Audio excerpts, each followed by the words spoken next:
one pot meals. They are so easy to put together, and it means less dishes at the end of the night. So grab your pot and let's get cooking. To start us off today, we are making this super filling chili. So to begin, we're going to dice half of an onion into dices, but not too small. Into our hot skillet, we're going to add 1 tablespoon of olive oil, or you could use vegetable oil, whichever one you prefer.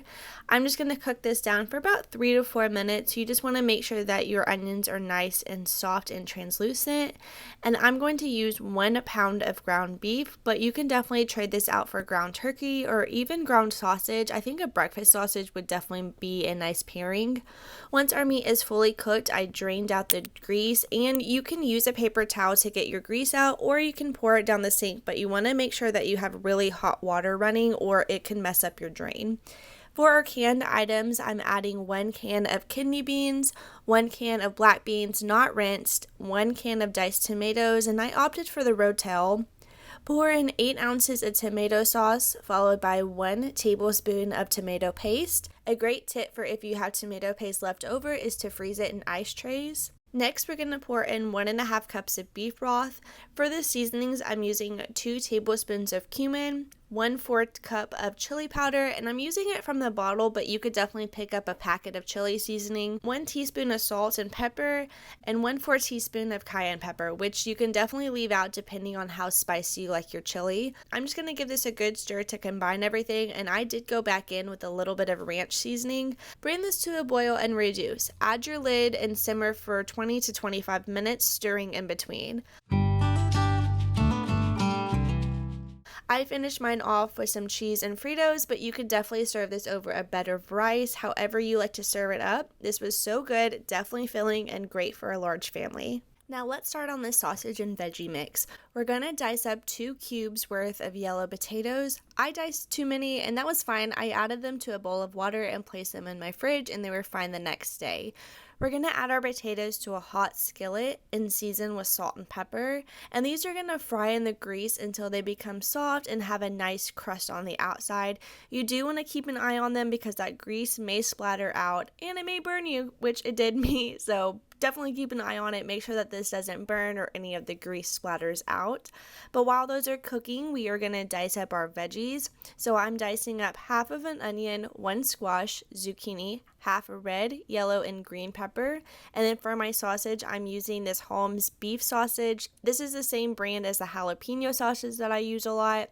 Now, once our potatoes are done, we are going to remove them from the pot and add in our sausage.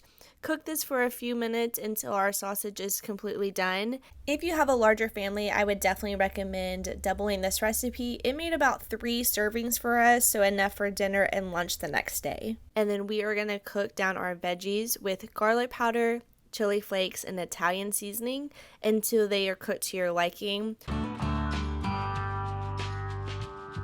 I would also say next time I make this, I might add some more squash because I feel like the squash got a little left behind.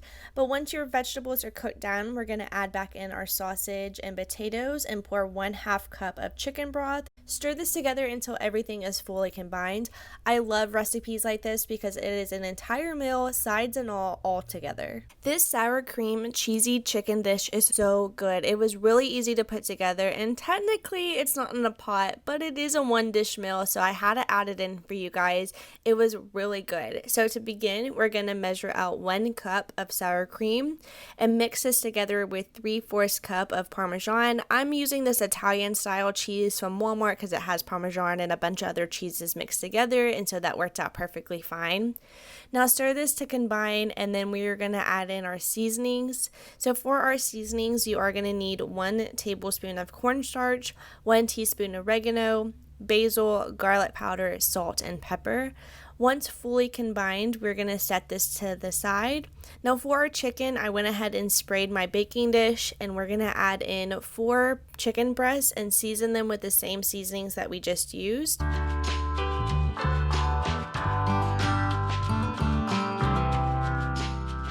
Now in this part I did mess up because I went ahead and added the sour cream mixture to my chicken breast when I was actually supposed to add the mozzarella on top. So I am going to go back in and kind of scrape that cheese off and then layer back in our mozzarella and then add the sour cream mixture on top.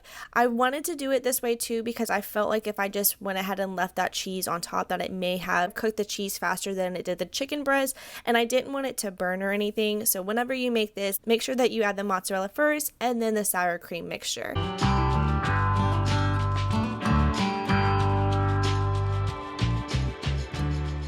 And then spread a little bit of Parmesan to finish this off. We are going to place this in a 370-degree oven for 1 hour. Watch your cook time depending on how big your chicken breasts because they may overcook or they may be undercooked. This was my husband's favorite from the video. It was so good. The chicken was so flavorful. I served mine with a side salad and I made some mashed potatoes of the potatoes that we had left over from the last meal, but this came together so easily. My personal favorite is this chicken fajita pasta.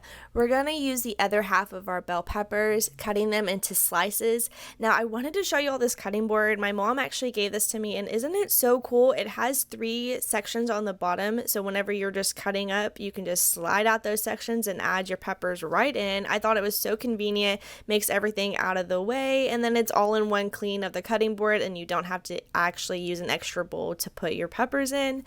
But for my onion, I'm just slicing this up into slices, not into chunks. I've kind of found that I like my onions cooked this way more than I do in smaller chunks, but it is completely up to you.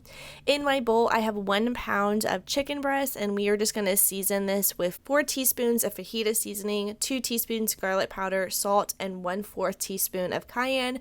Mix this together until your chicken is completely coated. Now we are going to cook our chicken just for a few minutes, just until it gets a white on the outside, but we don't want to cook our chicken fully because it's going to cook down with the rest of our vegetables and we don't want it to be overcooked. Now that it has the whiteness on the outside, we're going to add in our onions and cook this for about 2 minutes or so. And I want to say next time I might add 2 chicken breasts because this did lack a little bit in the meat department. You could even use ground beef or no meat at all. I think this dish would be great with no meat too. Add in your peppers. At this point, everything is still undercooked and that is perfectly fine because this is going to cook in some chicken broth for about 15 minutes. Everything will soften down and have just a little bit of a crunch. I am going to be adding in 2 tablespoons worth of chopped jalapenos, but you could definitely leave this out if you wish to. Now pour in 2.5 cups of chicken broth, 1 can of crushed tomatoes, 2 tablespoons of tomato paste, and then we are just going to stir this together until everything is fully combined. Now for my pasta, I'm adding 1.5 pounds of penne pasta, but you could definitely use whatever pasta that you would like. I think even like the macaroni noodles would be cool in this. We're just going to stir this together and you want to make sure that your pasta is fully submerged in all that liquid. You don't want any of it sticking out because this is how your pasta is going to be cooked.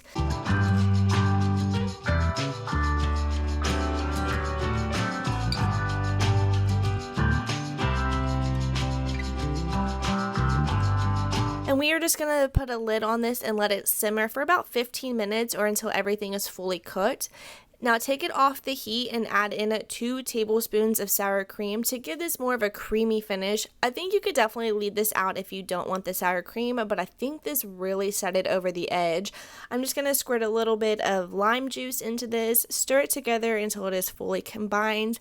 Now I did serve mine with some Mexi cheese. I opted to serve it separately instead of adding it all together into the pot because I feel like sometimes when you reheat things with cheese, it just isn't that great afterwards.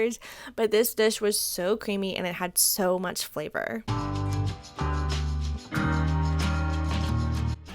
For some more easy dinner inspiration, check out this video here and I'll catch you guys there.